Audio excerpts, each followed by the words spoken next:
Hello everyone, welcome to another edition of Sit Down with head coach Chris Johnson, Sioux Falls Cougars men's basketball teams. Chris, welcome to another taping of our regular show. Talk about the Cougar basketball team. We'll change this week. We had two very close games that we'll go over. One that went into overtime and one that you guys pulled out a win against Bemidji on Saturday night. Why don't you run us through the weekend and tell us how you played? Well, I think kind of the overall theme was we played quite a bit better. We shot the ball pretty well this weekend. We rebounded the ball well this weekend. I think we were plus 12 and plus 13 in the two games. Like you said, we won one, and I guess we lost one. It was kind of a crazy ending. I've been doing this for a long time. It was probably the craziest way I've seen a game end. But I don't want to take anything away from Crookston either. Those guys made some plays down the stretch, and they got the opportunity to make, and they made them, and you want to give them credit for that. Those guys work hard too. So I don't want to say anything that would lead that to, down the wrong path. But I definitely felt like we did enough to win two games this weekend, which was nice to kind of get off the schneid a little bit and have some positive thoughts on a bus ride coming home off of a two-game road trip. When you played Crookston on Friday night, you lost in overtime 73-70.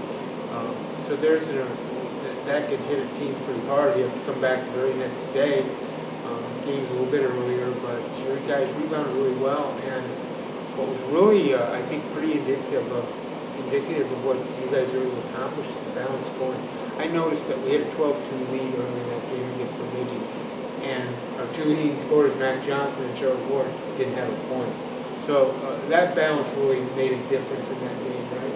Yeah, I mean, like you said, Friday night is a tough pill to swallow when the refs call the game off. You think you've won, and then you have to come back out on the floor through some crazy circumstances.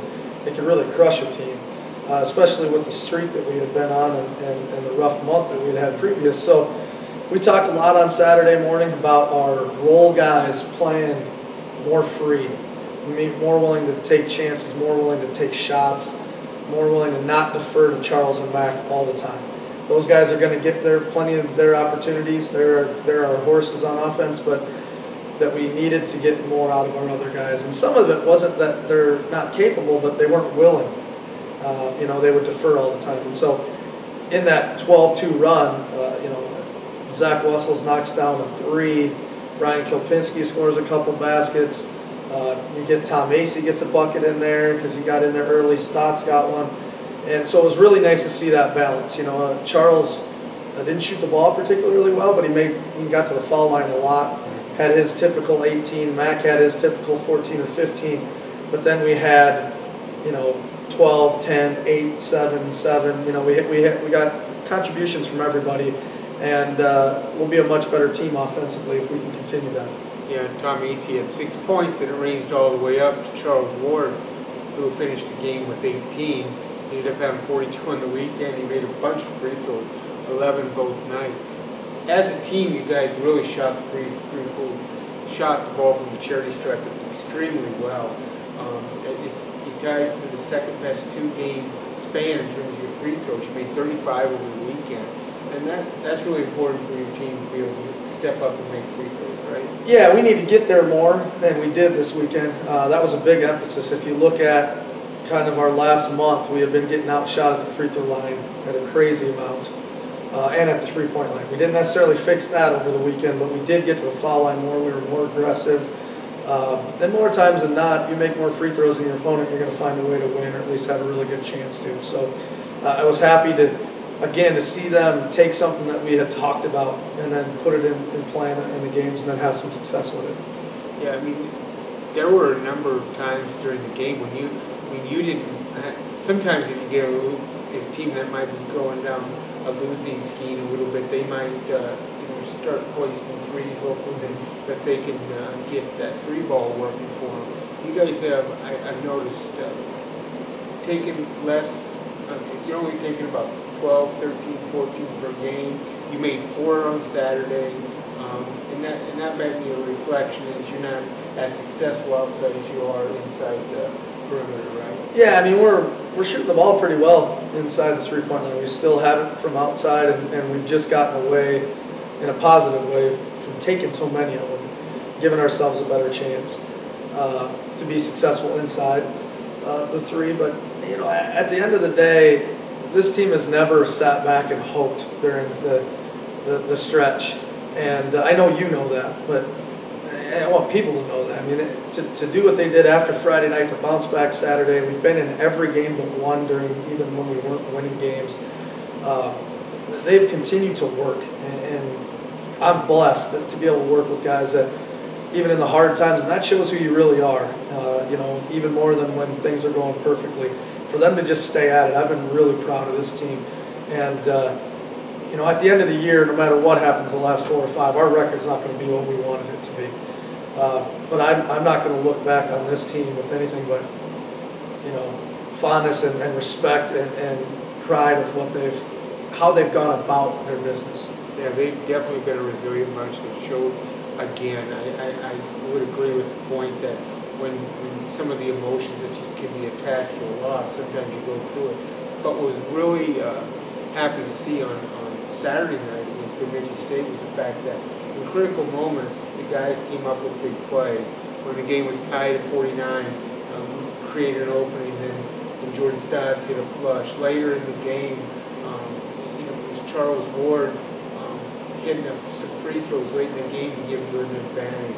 Zach Wessels had a big basket in the last 2 minutes of that game. And then Mac Johnson hits 2 free throws after making a defensive play to create that opportunity.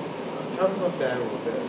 Well, it's nice to see different guys step up in different ways, you know, and that creates trust. You know, part of our issue when you only have 2 guys going offensively all the time is that can lead to them forcing some things because the other guys aren't willing to take those shots. And when they are, now you saw, you know, less turnovers.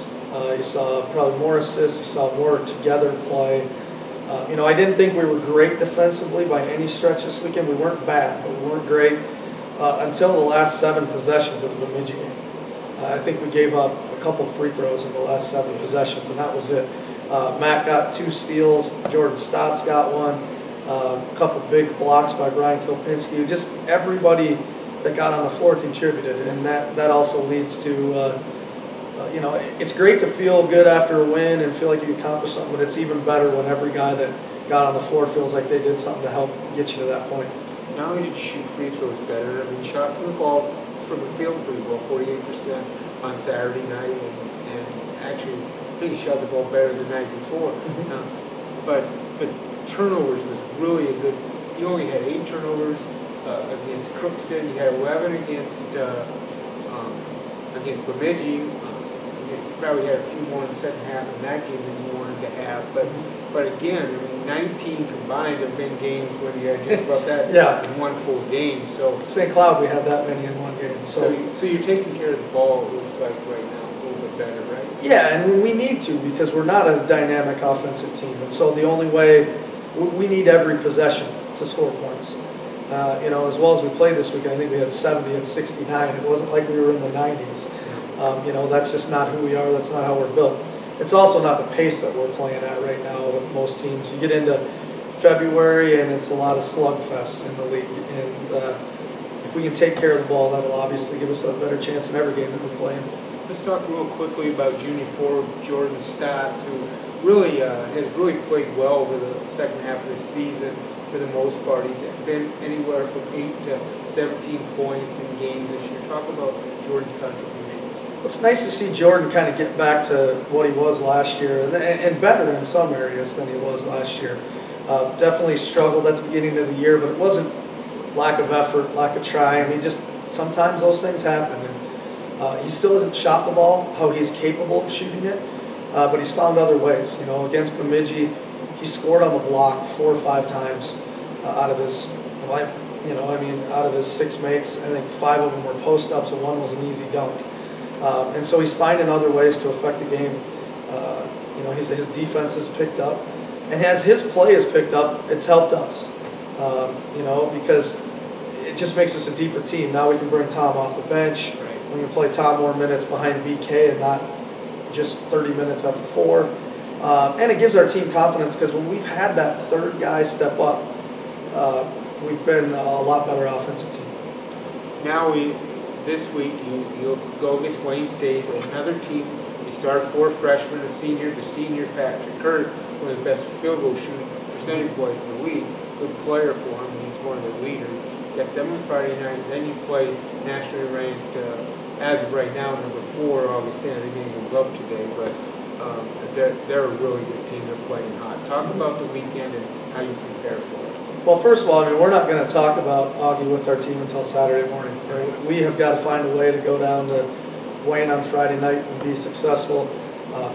Good, tough, hard-fought game here. I think we won by 3. Had to make some shots down the stretch in that one. We did score 80 points in that game somehow. That's about the last time, I think. But we have a lot of respect for Coach Dolan and his program. They play hard. They're going to press us the whole game. Patrick Kurth hurt us badly last time. They get 27, 28, right around in there. 29. Yeah, I don't want to shortchange him. I don't want to make him mad. He already had his way with us once. But, you know, that's going to be a big challenge for us. And so that's the game we'll focus on. Then we get to Saturday. I'm pretty sure Augie will be ranked number 2 in the country by the time we roll around to that game. They're the best team in the league. I think they've won 16 straight. I don't know if any of them have been close. To be quite honest with you, Moorhead's the second best team in our league, and they beat them by 17 the other night. So we're going to have our hands full on Saturday, regardless of what happens on Friday. We know that. We have a ton of respect for how good they are, but we'd like to have a better showing than we did the first time. The Cougars play at the arena after going down to Wayne State on Friday night. Now, talk about one of the things moving on from who you match up to how the team is going right now to finish this up. Your guys, no matter what has happened this year, you talk about the resilience. They've worked, they keep working, they come out in the gym, and they really are supporting not only each other, but making themselves better. You see that in that play? Yeah, I mean, this is a really good league, and our margin for error isn't very big because of our lack of offensive punch. But you can go right down the list, and like we said, the goal is to win. So I don't want to sit here and brag about being in games. That's not acceptable. I mean, we want to win games, but we're right there with Moorhead, right there with Mankato, right there with Northern, and those are 3 of the top 5 teams in the league. So we've proven that we can do it. We just got to find a way to get over the hump in those types of games. But there's no doubt we're better now than we were 6 weeks ago. We were better last weekend than we were the weekend before. And that just shows that those guys are willing to keep grinding. And that's kind of been our motto. We're going to keep trying to get better, keep trying to get hot, whatever words you want to use, because we still have, I mean, everyone makes the conference tournament. You still have your opportunities, all that. Until they tell us that we can't play any more games, we're going to keep grinding and keep trying to get there. Yeah, I think some people can lose sight about how tough your schedule really was this year. Not only Northern really came up and had a good season, but when you talk about playing Barry in the 3rd or 4th game of the year, and they're ranked in the top 5 in the country, and then you've got Augustana and Moorhead, both of those teams ranked in the top 6, and then Minnesota State's been ranked all year. You've been faced with a number of teams that are really good. And from that, what do you think this team has learned as they move forward this season? Yeah, and you can throw Central Missouri and Missouri Southern into that group. And we have the number 1 strength of schedule in the country for a reason. I mean, we've played a really tough schedule. I was hesitant, quite frankly, when we put the schedule together. I was worried. I don't know that it's worked out the way I would have liked, but I also know that we've got a ton of guys back. We only have 2 seniors. And our whole team now has seen what 10 of the top 20 programs in the country look like and what we have to do to get to that point. And so I think it'll be a positive in the long run. This young team has been in those situations. As good as Augie is, we've played them already once. And we've played Barry, who's ranked 3rd, I think, or 4th. We've been in those moments, and so we know what to expect. And that's a positive thing in the end. It might not feel like it right this second, you know, but I know that we've put ourselves up against the very best, and now we know where we got to go to get to that point. Thanks, Coach. Thanks everyone for joining us. Sit down with Coach Chris Johnson. Remember, games at Wayne at 8 o'clock on Friday night, then they turn around on Saturday, they play the Vikings at 6 p.m. at the Sioux Falls Arena. Come out and support the Cougars. Thank you. Thanks, Coach. Thanks.